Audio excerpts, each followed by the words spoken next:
السلام عليكم ورحمة الله وبركاته. أهلا بكم في حلقة جديدة على قناتكم طيور فوق السطح. يا رب تكونوا بألف خير وصحة وسلامة، ويا رب دايما مشاريعكم في تربية الطيور تكون ناجحة ومحققة لكم كل اللي انتوا بتتمنوه. النهاردة جايين نتكلم في موضوع في منتهى الأهمية يخص الطيور بتاعتنا والوقت الحالي.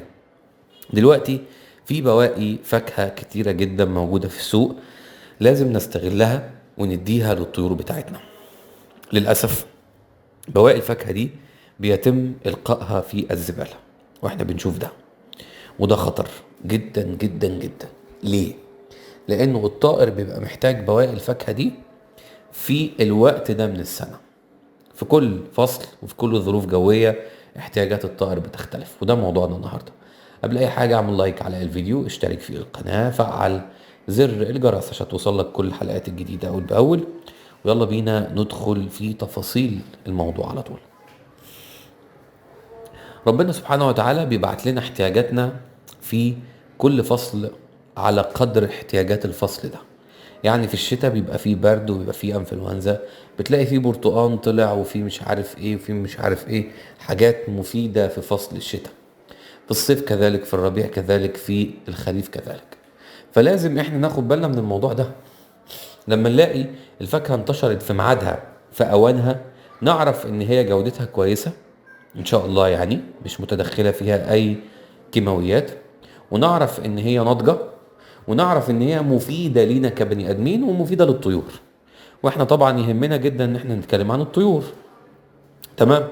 فاحنا ك مربيين لازم ناخد بالنا من الطيور بتاعتنا ونديها احتياجاتها اللازمة في الوقت ده، لان ده الوقت اللي طلع فيه الفاكهة دي او الخضار ده. في طبعا نباتات بتطلع اغلب السنة، يعني بتلاقي الجرجير، الكرات، البقدونس، الفجل، بتلاقي الحاجات دي موجودة على طول في اغلب الوقت. ساعات بتبقى نادرة لكن اغلب الوقت بتبقى متوفرة. دي بنقدمها على طول للطيور بتاعتنا بشكل مكمل. انما انا بكلمك على ايه؟ الفواكه الموسمية. اليومين دول في نوعين من الفاكهة البواقي بتاعتهم لازم تتقدم للطيور، لأن الطيور محتاجاها بالفعل. الطيور محتاجاها.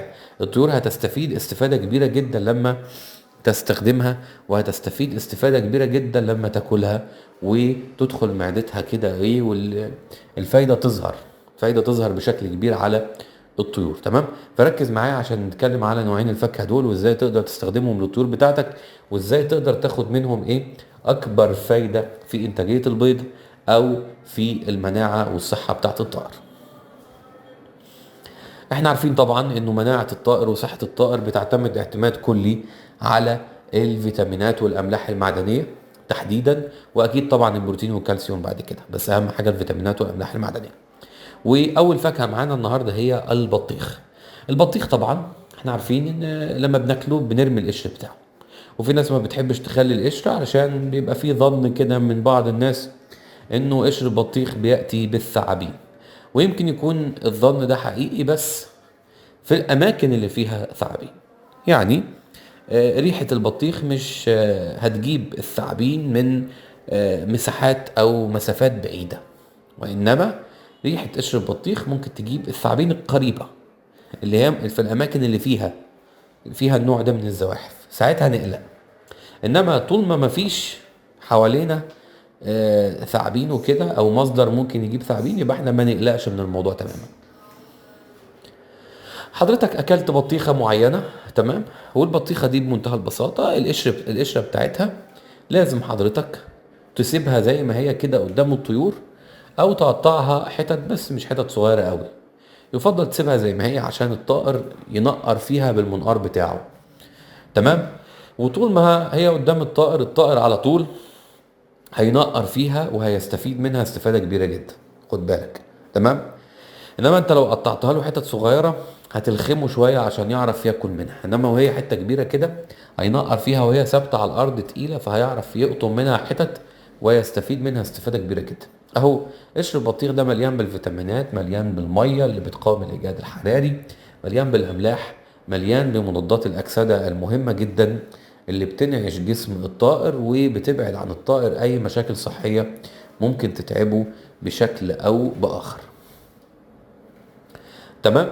لازم حضرتك تقدم ده طبعا في مكان ضلة بعيد عن الشمس، في مكان نظيف. تمام. وتقدمه كزيادة، مش تعتمد عليه. يعني انت لو بتقدم وجبة برسيم قدمها عادي جدا. قشر البطيخ اللي بترميه ده حاجة زيادة، زيادة.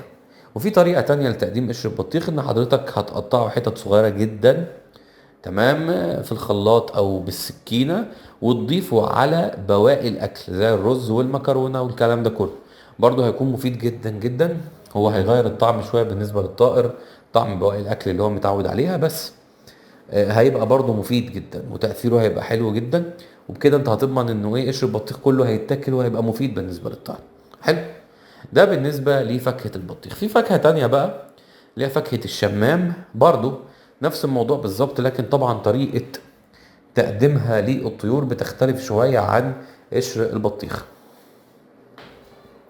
الشمام يا جماعة الخير، سواء الشهد البلدي أو الشهد المنجاوي المنتشر أو الشمام البلدي الكبير اللي حجمه كبير، كل ده القشر بتاعه ما ينفعش يترمي، ما ينفعش يترمي تحت أي ظرف من الظروف. حلو. طبعا ده بيبقى حتت صغيرة، بيبقى متقطع حتت صغيرة كده كده، مش بيبقى عندنا إمكانية إنه يبقى حتت كبيرة أصلا، لأن إحنا لما بناكله كشرايح سلايسز كده. فحضرتك هتجيب الحتت الصغيرة دي وتقطعها حتت صغيرة جدا بقى، مكعبات صغيرة كده، وتقدمها للطيور بتاعتك. حلو. تقدمها للطيور بتاعتك بعد ما تغسلها كويس. طبعا القشرة لازم تكون مغسولة من بره، ودي خطوة بتعملها قبل ما انت تاكل اصلا الفاكهة. تمام. تغسلها كويس جدا من بره، وده بيؤدي الى ايه؟ بيؤدي الى مسح اي مبيدات او اي قذورات موجودة ممكن تكون موسخة القشرة. وبعد كده ايه حضرتك، بعد ما تاكل قلبها، القشر اللي من بره ده لازم تحافظ عليه. هتقطعه حتت صغيرة، تمام، وتقدمه لوحده. تقدمه لوحده عادي جدا، الطيور هتحبه جدا لوحده. تمام. هتقدمه لوحده، وممكن تحطه على باقي الاكل عادي، بس يفضل انك تستخدمه لوحده، لان قشر البطيخ شويه ممكن يبقى مقبول مع باقي الاكل، انما قشر الشمام بيبقى فيه خشونه شويه، فقدمه لوحده عشان ما يبوظش عليهم الاكل اللي هما بياكلوها. بكده انت ايه؟ بكده انت قدمت بواقي شمام وبواقي بطيخ بمنتهى البساطة والسهولة، وهتاخد قصادها فوائد مهولة، فوائد إنتاجية مهولة. الطيور بتاعتك تستفيد على أصعدة مختلفة صحيا، وانت كذلك هتستفيد على أصعدة مختلفة. أهم حاجة فيهم طبعا ايه؟ على صعيد إنتاج البيض من القطيع بتاعك. ده كان الفيديو. ما تنساش تعمل لايك على الفيديو، اشتراك في القناة، تفعل زر الجرس عشان توصلك كل الحلقات الجديدة أول بأول. اشوفك على ألف خير في حلقات جديدة، والسلام عليكم ورحمة الله وبركاته.